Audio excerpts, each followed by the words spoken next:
For the repair of the Hyundai HAT20 air circuit breaker, the following procedures were necessary. Replacement of various electronic components and general cleanup of the unit. For testing, we used 220-volt AC power supply and a tester from Circuitar. First, we tripped the breaker manually.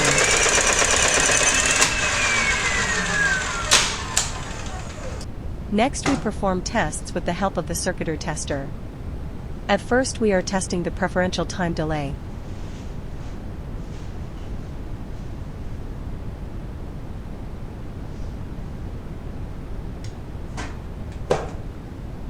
Then the long time relay.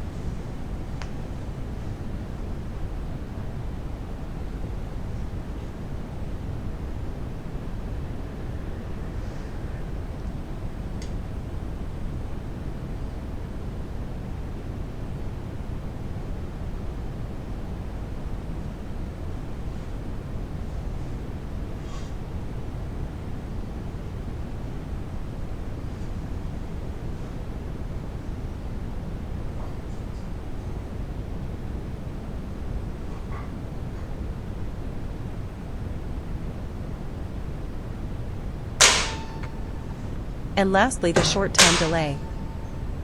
It is now clear that TTHE Hyundai HAT20 air circuit breaker is working successfully and is ready to be delivered to the client.